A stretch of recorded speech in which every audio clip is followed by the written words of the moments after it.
Hello friends, book Taylor पर आप सभी का स्वागत है। आज हम बात करने वाले हैं the underdog advantage by Dean Graziosi book के बारे में। रात के 10 बजे थे। सब सो चुके थे, लेकिन विनय की आंखों में नींद नहीं थी। मोबाइल की स्क्रीन बार बार अनलॉक हो रही थी। कभी इंस्टाग्राम स्क्रॉल करता, कभी यूट्यूब पर मोटिवेशनल वीडियो देखता। आज उसका मन बहुत बेचैन था। रीज़न ये था कि उसी शाम उसके एक पुराने दोस्त की कंपनी को 1 करोड़ का फंडिंग मिला था। सब लोग उस दोस्त को एडमायर कर रहे थे, और विनय, उसे लोग अभी भी उस लड़के के नाम से जानते थे जिसने 3 बार स्टार्टअप शुरू किया और तीनों बार फेल हो गया।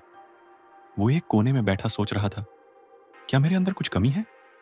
लेकिन तभी एक वीडियो में किसी ने कहा, बहुत ही कम होना एक कमजोरी नहीं है, ये आपकी सबसे बड़ी हथियार है। और कुछ क्लिक हुआ। विनय के अंदर उसे समझ आया कि लोग उसे जिस नज़र से देखते हैं, वही उसकी सबसे बड़ी ताकत बन सकती है। वो जो बार बार गिरा है, वही उसे दूसरों से अलग बनाता है। ये जर्नी इजी नहीं थी, लेकिन उसमें एक हंगर थी प्रूफ करने की खुद को और दुनिया को। विनय को समझ आया कि उसे किसी से सिंपैथी नहीं चाहिए, उसे किसी शॉर्टकट की तलाश नहीं थी। अंडरडॉग माइंडसेट यही होता है, जब आपके पास सब कुछ नहीं होता, लेकिन फिर भी आप हार नहीं मानते।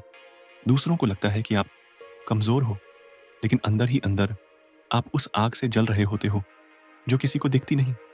अगले दिन सुबह 6 बजे विनय उठ गया। बिना किसी परफेक्ट प्लान के उसने अक्षय नन लेना शुरू किया।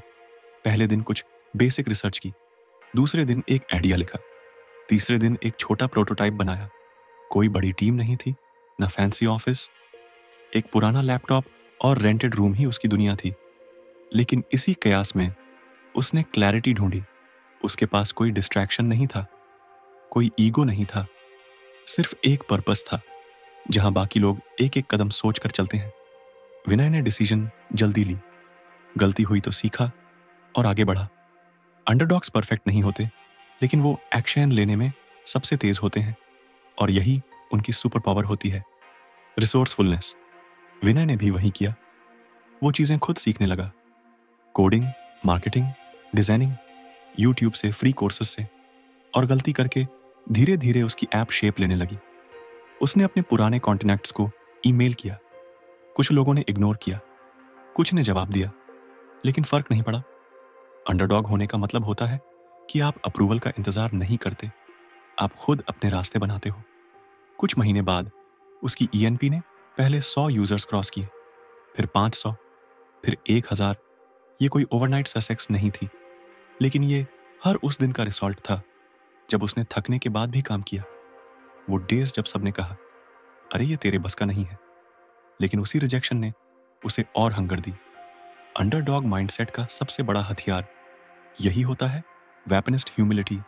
जब आप शो ऑफ नहीं करते, लेकिन अंदर से लावा की तरह रेडी रहते हो एक्सप्लोर करने के लिए। विनय को याद था कि कैसे उसके दोस्त बड़ी बड़ी स्ट्रैटेजीज बनाते थे, एक्सेल शीट्स में बिजनेस मॉडल्स बनाते थे, फंडिंग की तलाश में प्रेजेंटेशंस देते थे, लेकिन उनके अंदर वो अर्जेंसी नहीं थी जो विनय के अंदर थी, क्योंकि उनके पास ऑलरेडी बहुत कुछ था।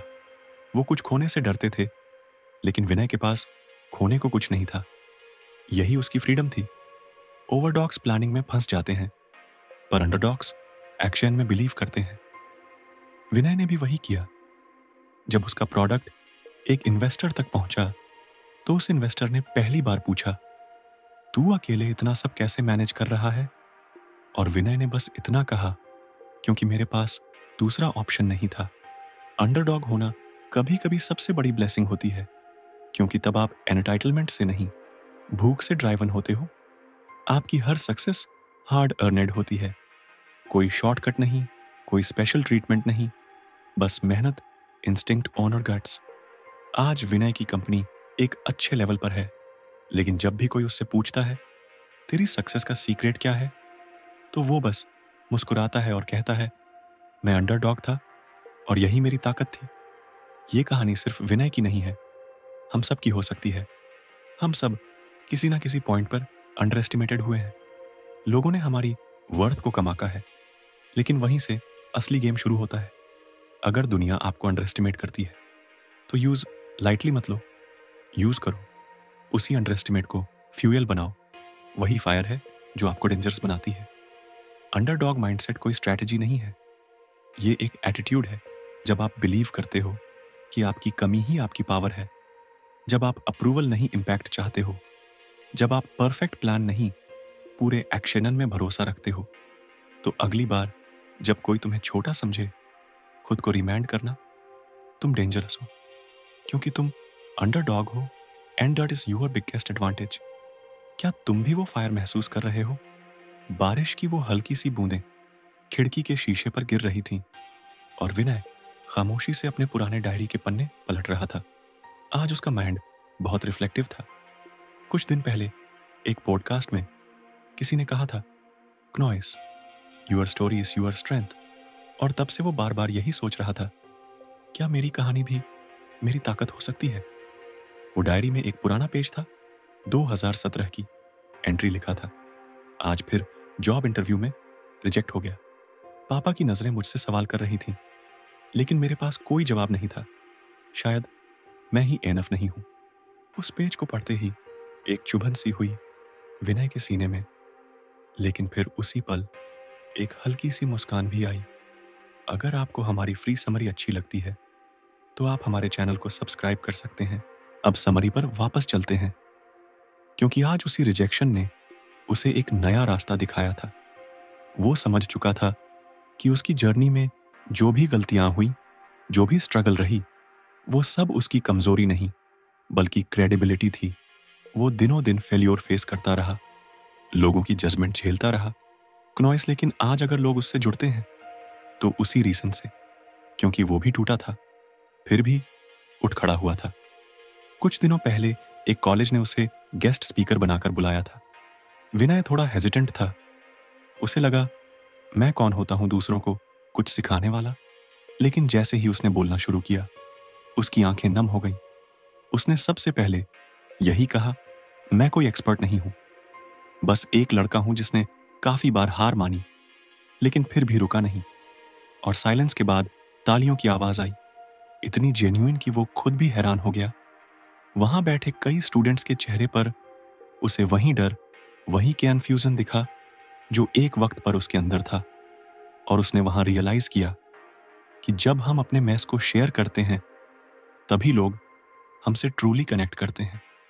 कोई भी परफेक्ट इंसान से जुड़ नहीं पाता, लेकिन एक इंसान जिसने दुख देखा हो, रिजेक्शन झेली हो और फिर भी आगे बढ़ा हो, वो इंस्पिरेशन बन जाता है। वो एक इंसिडेंट उसे याद आया जब उसके दोस्त की एंगेजमेंट हुई थी और इनवाइट लिस्ट में उसका नाम नहीं था, बस इसलिए क्योंकि तब वो सेटल्ड नहीं था। उस रिजेक्शन ने उसके अंदर कुछ तोड़ दिया था, लेकिन आज वही मेमोरी उसे फ्यूएल देती है।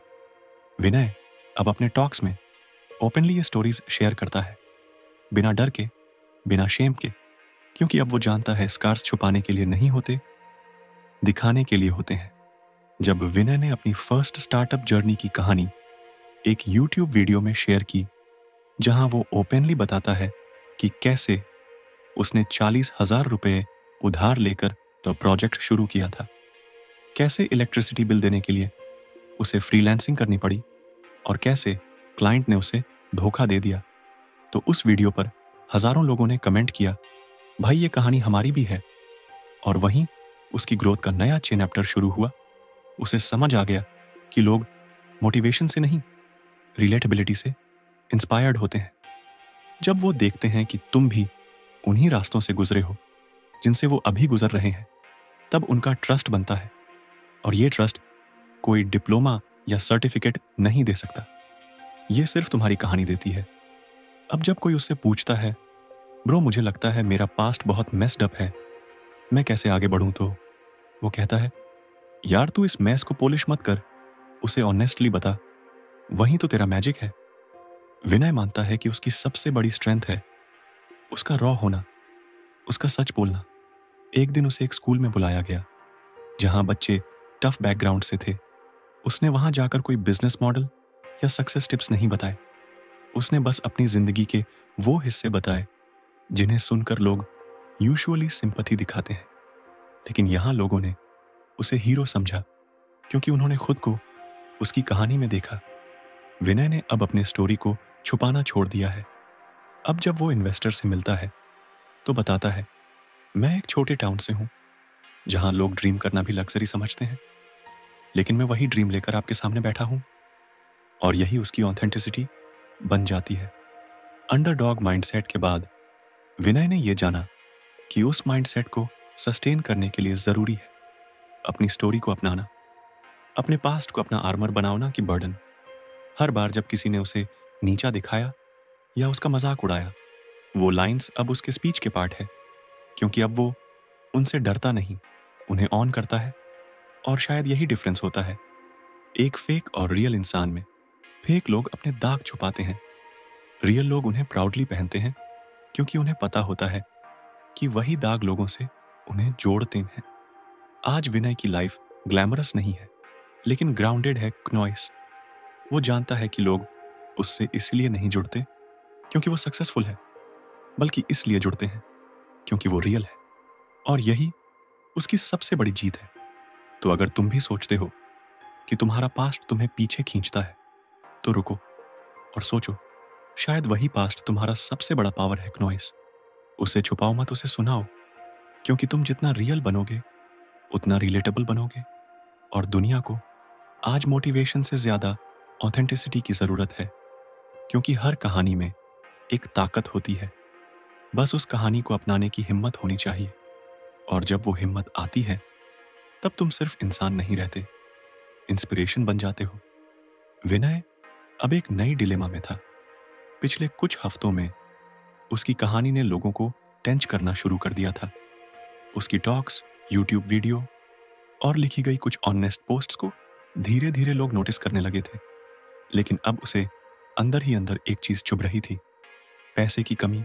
उसके सारे आइडियाज, सारे प्लेन्स बस एक जगह आकर अटक जाते, फंड नहीं है। एक दिन शाम को विनय अपने पुराने दोस्त अनिरुद्ध के साथ टी स्टॉल पर बैठा था। सामने कंस्ट्रक्शन चल रही थी, कुछ मजदूर एक एक ईंट उठाकर दीवार बना रहे थे। अनिरुद्ध ने कैजुअली पूछा, तो अगला स्टेप क्या है? प्लेटफॉर्म बना तो लिया, अब स्केलिंग कब कर रहा है? विनय ने एक लंबी सांस ली और बोला, यार सब रेडी है, content strategy, audience impact, बस स्पेस नहीं है। ये बात कहते वक्त उसके चेहरे पर फ्रस्ट्रेशन नहीं, बल्कि एक उलझन थी। वो जानता था कि हर बार वो पैसों का बहाना नहीं बना सकता। अनिरुद्ध ने मुस्कुराते हुए कहा, और ये जो पैसे की कमी है, इसे तू एक ब्लॉकेज मान रहा है या एडवांटेज? विनय थोड़ा चौंका। मतलब नॉइस, मतलब ये कि जब तू कहता है कि पैसे नहीं है, तो तू सोचता है कि ये तेरी कमजोरी है। लेकिन क्या ये तुझे कुछ? अब समरी पर वापस चलते हैं, क्योंकि आज उसी रिजेक्शन ने उसे एक नया रास्ता दिखाया था। वो समझ चुका था कि उसकी जर्नी में जो भी गलतियां हुई, जो भी स्ट्रगल रही, वो सब उसकी कमजोरी नहीं, बल्कि क्रेडिबिलिटी थी। वो दिनों दिन फेल्योर फेस करता रहा, लोगों की जजमेंट झेलता रहा क्नॉइस। लेकिन आज अगर लोग उससे जुड़ते हैं तो उसी रीजन से, क्योंकि वो भी टूटा था, फिर भी उठ खड़ा हुआ था। कुछ दिनों पहले एक कॉलेज ने उसे गेस्ट स्पीकर बनाकर बुलाया था। विनय थोड़ा हेजिटेंट था। उसे लगा, मैं कौन होता हूं दूसरों को कुछ सिखाने वाला? लेकिन जैसे ही उसने बोलना शुरू किया, उसकी आंखें नम हो गईं। उसने सबसे पहले यही कहा, मैं कोई एक्सपर्ट नहीं हूं, बस एक लड़का हूं जिसने काफी बार हार मानी, लेकिन फिर भी रुका नहीं। और साइलेंस के बाद तालियों की आवाज आई, इतनी जेन्युइन कि वो खुद भी हैरान हो गया। वहां बैठे कई स्टूडेंट्स के चेहरे पर उसे वही डर, वही कन्फ्यूजन दिखा जो एक वक्त पर उसके अंदर था। और उसने वहां रियलाइज किया कि जब हम अपने मैस को शेयर करते हैं, तभी लोग हमसे ट्रूली कनेक्ट करते हैं। कोई भी परफेक्ट इंसान से जुड़ नहीं पाता, लेकिन एक इंसान जिसने दुख देखा हो, रिजेक्शन झेली हो और फिर भी आगे बढ़ा हो, वो इंस्पिरेशन बन जाता है। वो एक इंसिडेंट उसे याद आया जब उसके दोस्त की एंगेजमेंट हुई थी और इनवाइट लिस्ट में उसका नाम नहीं था, बस इसलिए क्योंकि तब वो सेटल्ड नहीं था। उस रिजेक्शन ने उसके अंदर कुछ तोड़ दिया था, लेकिन आज वही मेमोरी उसे फ्यूएल देती है। विनय, अब अपने टॉक्स में ओपनली ये स्टोरीज शेयर करता है, बिना डर के, बिना शेम के, क्योंकि अब वो जानता है स्कार्स छुपाने के लिए नहीं होते, दिखाने के लिए होते हैं। जब विनय ने अपनी फर्स्ट स्टार्टअप जर्नी की कहानी एक यूट्यूब वीडियो में शेयर की, जहां वो ओपनली बताता है कि कैसे उसने 40,000 रुपए उधार लेकर तो प्रोजेक्ट शुरू किया था, कैसे इलेक्ट्रिसिटी बिल देने के लिए उसे फ्रीलांसिंग करनी पड़ी और कैसे क्लाइंट ने उसे धोखा दे दिया, तो उस वीडियो पर हजारों लोगों ने कमेंट किया, भाई ये कहानी हमारी भी है। और वहीं उसकी ग्रोथ का नया चैप्टर शुरू हुआ। उसे समझ आ गया कि लोग मोटिवेशन से नहीं, रिलेटेबिलिटी से इंस्पायर्ड होते हैं। जब वो देखते हैं कि तुम भी उन्हीं रास्तों से गुजरे हो जिनसे वो अभी गुजर रहे हैं, तब उनका ट्रस्ट बनता है। और ये ट्रस्ट कोई डिप्लोमा या सर्टिफिकेट नहीं दे सकता, ये सिर्फ तुम्हारी कहानी देती है। अब जब कोई उससे पूछता है, ब्रो मुझे लगता है मेरा पास्ट बहुत मेस्ड अप है, मैं कैसे आगे बढ़ूं, तो वो कहता है, यार तू इस मैस को पॉलिश मत कर, उसे ऑनेस्टली बता, वही तो तेरा मैजिक है। विनय मानता है कि उसकी सबसे बड़ी स्ट्रेंथ है उसका रॉ होना, उसका सच बोलना। एक दिन उसे एक स्कूल में बुलाया गया जहां बच्चे टफ बैकग्राउंड से थे। उसने वहां जाकर कोई बिजनेस मॉडल या सक्सेस टिप्स नहीं बताए, उसने बस अपनी जिंदगी के वो हिस्से बताए जिन्हें सुनकर लोग यूजुअली सिंपैथी दिखाते हैं। लेकिन यहां लोगों ने उसे हीरो समझा क्योंकि उन्होंने खुद को उसकी कहानी में देखा। विनय ने अब अपने स्टोरी को छुपाना छोड़ दिया है। अब जब वो इन्वेस्टर से मिलता है तो बताता है, मैं एक छोटे टाउन से हूं जहां लोग ड्रीम करना भी लग्जरी समझते हैं, लेकिन मैं वही ड्रीम लेकर आपके सामने बैठा हूं। और यही उसकी ऑथेंटिसिटी बन जाती है। अंडरडॉग माइंडसेट के बाद विनय ने यह जाना कि उस माइंडसेट को सस्टेन करने के लिए जरूरी है अपनी स्टोरी को अपनाना, अपने पास्ट को अपना आर्मर बनाना कि बर्डन। हर बार जब किसी ने उसे नीचा दिखाया या उसका मजाक उड़ाया, वो लाइंस अब उसके स्पीच के पार्ट है, क्योंकि अब वो उनसे डरता नहीं, उन्हें ऑन करता है। और शायद यही डिफरेंस होता है एक फेक और रियल इंसान में। फेक लोग अपने दाग छुपाते हैं, रियल लोग उन्हें प्राउडली पहनते हैं, क्योंकि उन्हें पता होता है कि वही दाग लोगों से उन्हें जोड़ते हैं। आज विनय की लाइफ ग्लैमरस नहीं है, लेकिन ग्राउंडेड है क्नॉइस। वो जानता है कि लोग उससे इसलिए नहीं जुड़ते क्योंकि वो सक्सेसफुल है, बल्कि इसलिए जुड़ते हैं क्योंकि वो रियल है। और यही उसकी सबसे बड़ी जीत है। तो अगर तुम भी सोचते हो कि तुम्हारा पास्ट तुम्हें पीछे खींचता है, तो रुको और सोचो, शायद वही पास्ट तुम्हारा सबसे बड़ा पावर है क्नॉइस। उसे छुपाओ मत, उसे सुनाओ, क्योंकि तुम जितना रियल बनोगे उतना रिलेटेबल बनोगे। और दुनिया को आज मोटिवेशन से ज्यादा ऑथेंटिसिटी की जरूरत है, क्योंकि हर कहानी में एक ताकत होती है, बस उस कहानी को अपनाने की हिम्मत होनी चाहिए। और जब वो हिम्मत आती है, तब तुम सिर्फ इंसान नहीं रहते, इंस्पिरेशन बन जाते हो। विनय अब एक नई डिलेमा में था। पिछले कुछ हफ्तों में उसकी कहानी ने लोगों को टेंच करना शुरू कर दिया था। उसकी टॉक्स, यूट्यूब वीडियो और लिखी गई कुछ ऑनेस्ट पोस्ट्स को धीरे धीरे लोग नोटिस करने लगे थे। लेकिन अब उसे अंदर ही अंदर एक चीज चुभ रही थी, पैसे की कमी। उसके सारे आइडियाज, सारे प्लेन्स बस एक जगह आकर अटक जाते, फंड नहीं है। एक दिन शाम को विनय अपने पुराने दोस्त अनिरुद्ध के साथ टी स्टॉल पर बैठा था। सामने कंस्ट्रक्शन चल रही थी, कुछ मजदूर एक एक ईंट उठाकर दीवार बना रहे थे। अनिरुद्ध ने कैजुअली पूछा, तो अगला स्टेप क्या है? प्लेटफॉर्म बना तो लिया, अब स्केलिंग कब कर रहा है? विनय ने एक लंबी सांस ली और बोला, यार सब रेडी है, content strategy, audience impact, बस स्पेस नहीं है। ये बात कहते वक्त उसके चेहरे पर फ्रस्ट्रेशन नहीं, बल्कि एक उलझन थी। वो जानता था कि हर बार वो पैसों का बहाना नहीं बना सकता। अनिरुद्ध ने मुस्कुराते हुए कहा, और ये जो पैसे की कमी है, इसे तू एक ब्लॉकेज मान रहा है या एडवांटेज? विनय थोड़ा चौंका। मतलब नॉइस, मतलब ये कि जब तू कहता है कि पैसे नहीं है, तो तू सोचता है कि ये तेरी कमजोरी है। लेकिन क्या ये तुझे कुछ चुप हो गया? अनिरुद्ध ने कहा, भाई एक बात याद रख, अक्षयनन बीट्स परफेक्शन टू सोचता रह जाएगा, कोई दूसरा उसी आइडिया को लेकर लाइव कर देगा और वो इम्परफेक्ट काम भी किसी ना किसी की मदद कर देगा, जबकि तेरा परफेक्ट प्लान सिर्फ तेरे फोल्डर में पड़ा रहेगा। वो लाइन विनय के दिमाग में गूंजती रही, एक्शन बीट्स परफेक्शन। उसी रात उसने बिना किसी और एडिट के सीधे कोर्स को पब्लिश कर दिया। एक छोटा सा कैप्शन लिखा, it's not perfect but it's real launching now. सुबह तक उसके पास 17 एनरोलमेंट्स थी। कुछ लोगों ने तारीफ की, कुछ ने सजेशंस दी, लेकिन किसी ने भी यह नहीं कहा कि तुम्हें यह नहीं करना चाहिए था। विनय को समझ में आया कि कई बार हम सोचते हैं कि हमें क्लैरिटी चाहिए, कॉन्फिडेंस चाहिए, तभी कदम बढ़ाएंगे, लेकिन असल में कॉन्फिडेंस और क्लैरिटी रास्ते में मिलती है, शुरू करने से नहीं, पहले करने से मिलती है। उसने एक और वीडियो बनाया, how I launched my course without being ready, और उस वीडियो में उसने बताया कि कैसे उसने अपने फियर को फेस किया, कैसे उसने खुद से बोला, let us move before I feel ready. अब विनय का तरीका बदल चुका था। वो हर आइडिया को पहले टेस्ट करता, फिर लर्न करता और जल्दी अडेप्ट करता। एक बार उसने एक नए टॉपिक पर वेबिनार रखने का सोचा, how to use story telling for small businesses. उसने कंटेंट पूरी तरह तैयार नहीं किया था, बस एक रफ स्केच था, लेकिन उसने वेबिनार का पोस्टर डाल दिया।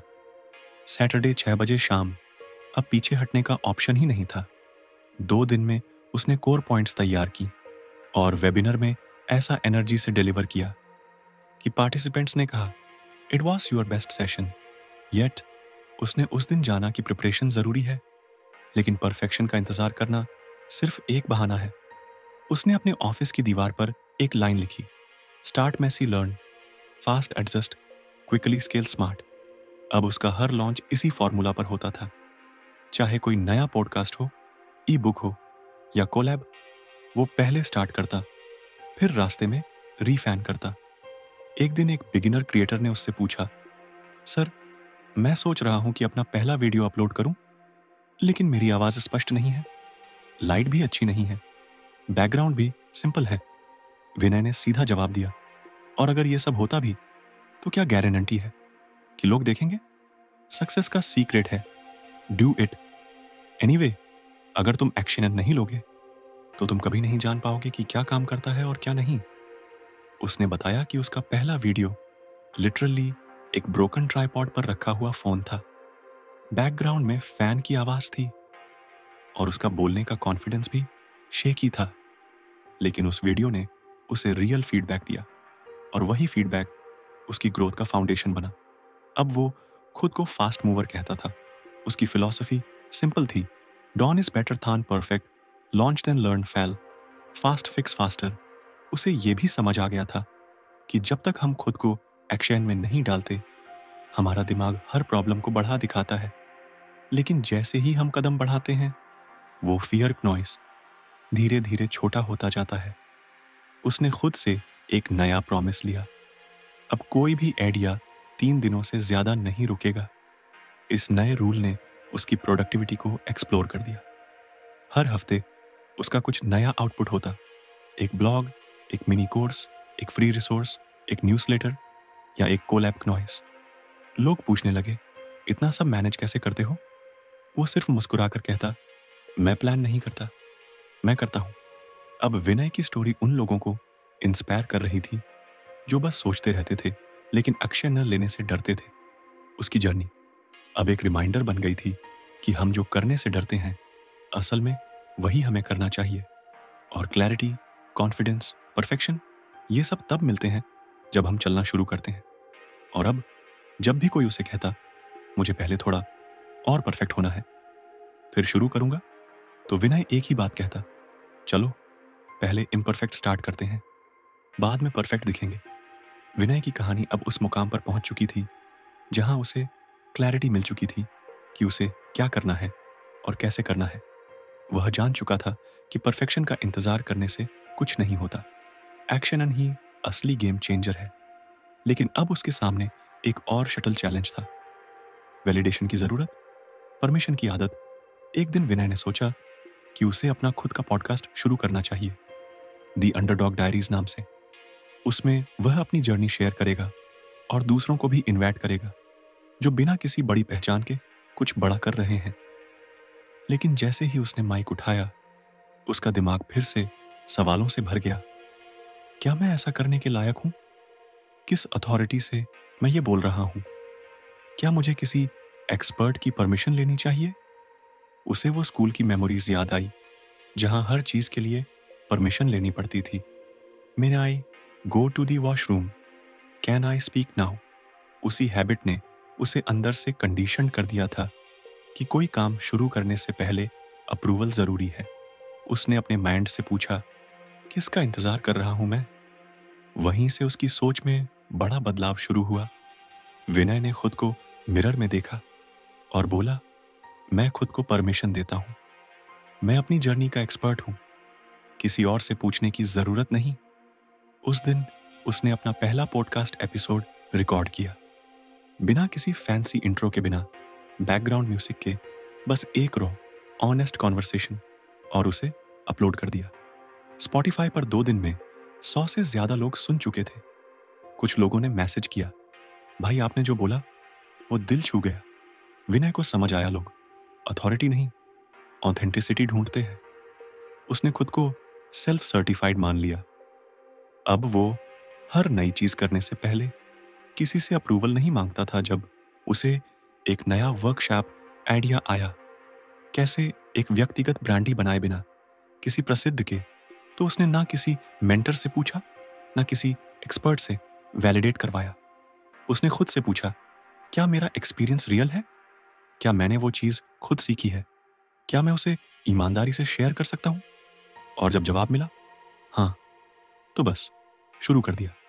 अब जब कोई कहता मुझे किसी से पूछना पड़ेगा, पहले कोर्स कर लूं, सर्टिफिकेट मिल जाए तो शुरू करूं, तो विनय मुस्कुराता और कहता, तू खुद अपनी परमिशन है। उसने एक एक्सरसाइज तैयार की जो उसने अपने न्यूज़लेटर में भेजी।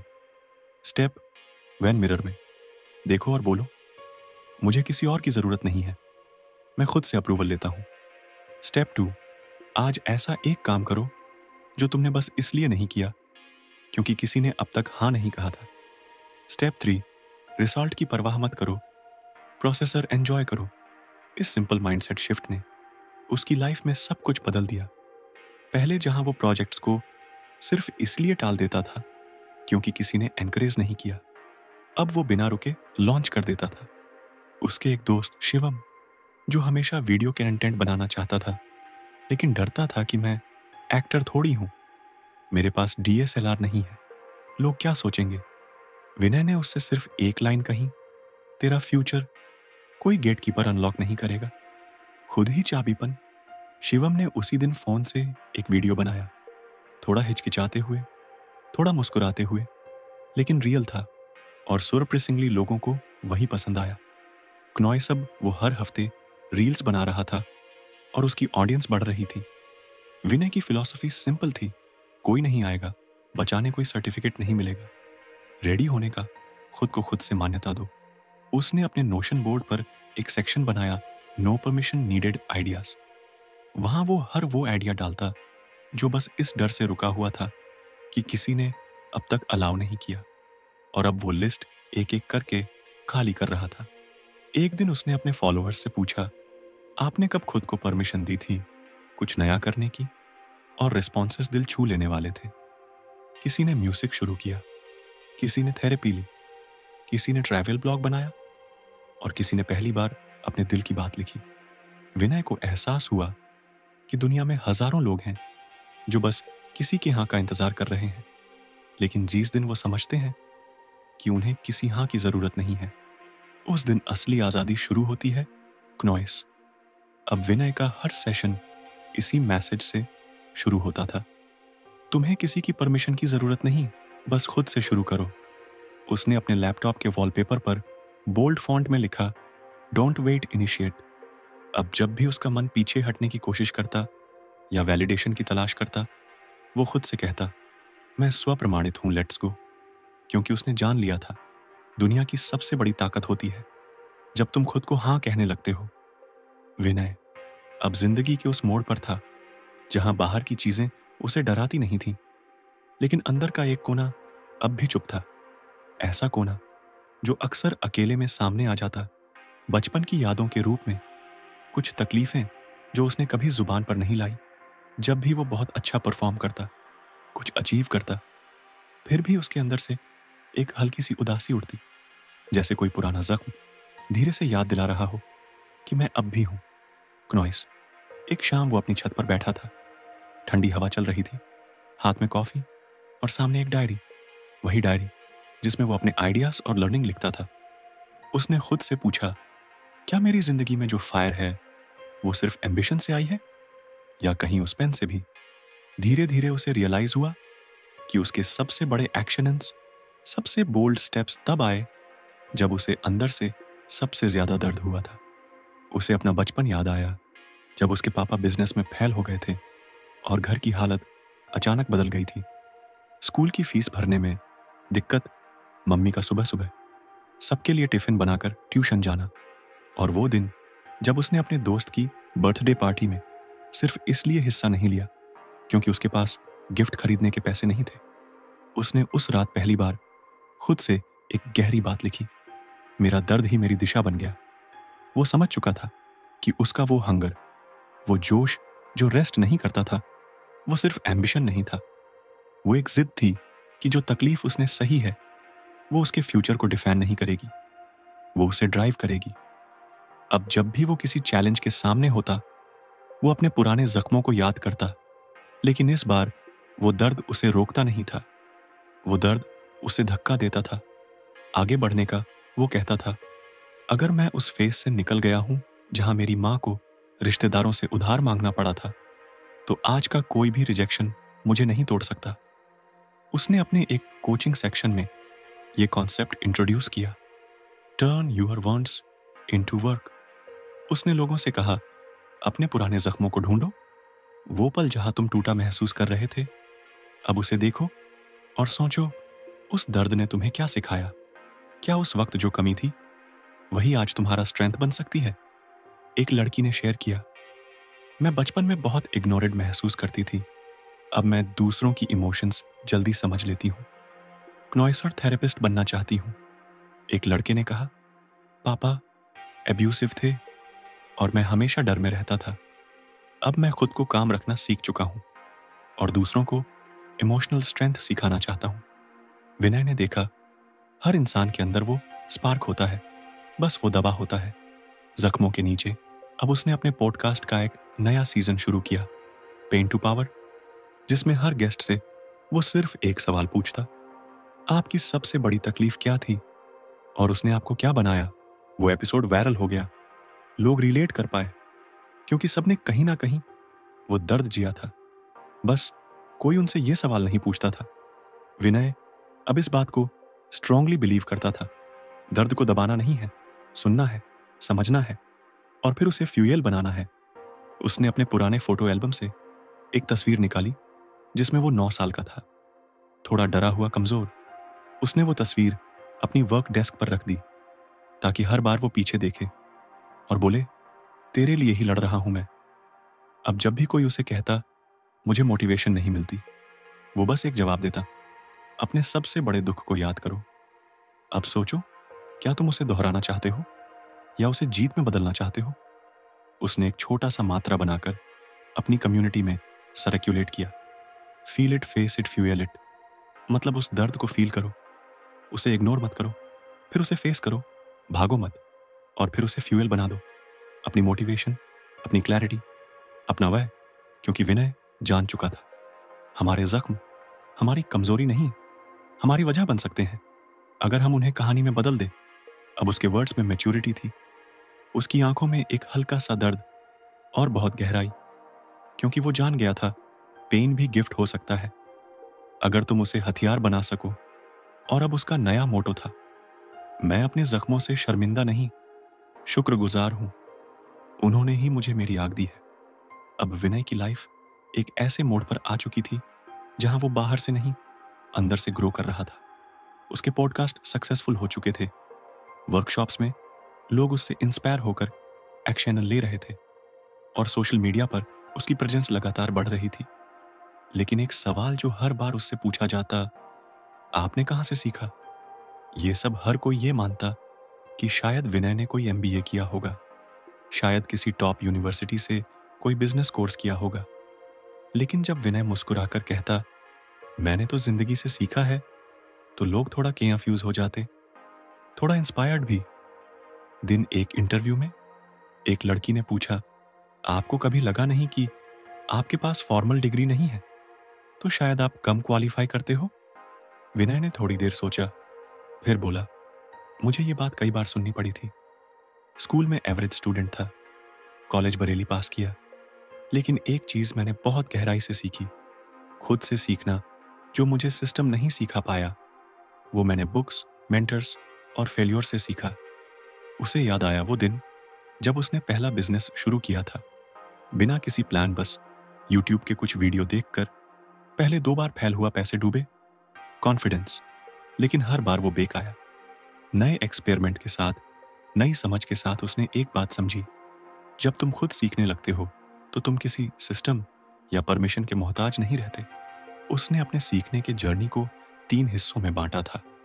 पहला, बुक्स, किताबों ने उसे ऐसे ऐसे आइडियाज दिए जो शायद किसी सिलेबस में नहीं मिलते। टोनी रॉबिन से लेकर डेल कार्नेगी तक, उसे हर लेखक में एक नया मेंटर दिखा। दूसरा, मेंटर्स, वो ऐसे लोगों के साथ बैठा जो उससे कहीं ज्यादा एक्सपीरियंस्ड है। कुछ कैफे में मिले, कुछ जूम कॉल्स पर, लेकिन हर बार उसने पूछा, आप कैसे सोचते हो? और वही सोच उसकी नई एजुकेशन बन गई। तीसरा, फेल्यूरस, ये उसके सबसे ऑथेंटिक टीचर्स थे। जब किसी क्लाइंट ने उसका ऑफर रिजेक्ट किया, जब एड कैंपेन ने जीरो रिजल्ट्स दिए, या जब वर्कशॉप में सिर्फ 4 लोग आए, ये सब उसके लिए क्लासरूम बन गए। वो कहता था, मैंने हर रिजेक्शन से एक ची नैप्टर निकाला है। अब जब वो खुद मेंटर बन चुका था, तो वो अपने स्टूडेंट्स से सिर्फ एक बात कहता, अगर तुम्हें लग रहा है कि तुम पीछे हो सिर्फ इसलिए क्योंकि तुम्हारे पास डिग्री नहीं है, तो तुम गलत सोच रहे हो। आज नॉलेज हर इंसान की पहुंच में है, बस तुम्हारे पास क्यूरियोसिटी होनी चाहिए। वो अक्सर अपनी टीम को बोलता, speed on learning is the new AI. क्यों जिस दिन तुम सीखना बंद कर देते हो, उसी दिन तुम पीछे रह जाते हो, और जिस दिन तुम सीखना शुरू कर देते हो, उसी दिन तुम आगे निकलने लगते हो, चाहे तुम्हारी उम्र कुछ भी हो, बैकग्राउंड कुछ भी हो। एक बार एक लड़के ने उससे कहा, मुझे बिजनेस शुरू करना है, लेकिन एमबीए अफोर्ड नहीं कर सकता। विनय ने मुस्कुराकर पूछा, तू यूट्यूब चला सकता है? लड़के ने कहा, हाँ, तो फिर? तेरे पास दुनिया की सबसे बड़ी ओपन यूनिवर्सिटी है। रोज 1 घंटा दे, कोई बुक पढ़, कोई वीडियो देख, कोई नया काम कर। तू खुद को वो सिखा सकता है जो कोई भी कॉलेज तुझे नहीं सिखा सकता। आज की दुनिया में इंफॉर्मेशन की कमी नहीं है, कमी है इंटेंशन की। विनय को ये बात बहुत स्ट्रांगली लगती थी। फॉर्मल एजुकेशन ने उसे डिग्री दी होती, लेकिन सेल्फ एजुकेशन ने उसे डायरेक्शन दी। अब वो हर महीने अपने सीखने के लिए एक डेडिकेटेड बजट रखता था, चाहे वो कोई ऑनलाइन कोर्स हो, कोई बुक सीरीज हो, या किसी नए मेंटर के साथ सेशन। और यही उसका असली सक्सेस था।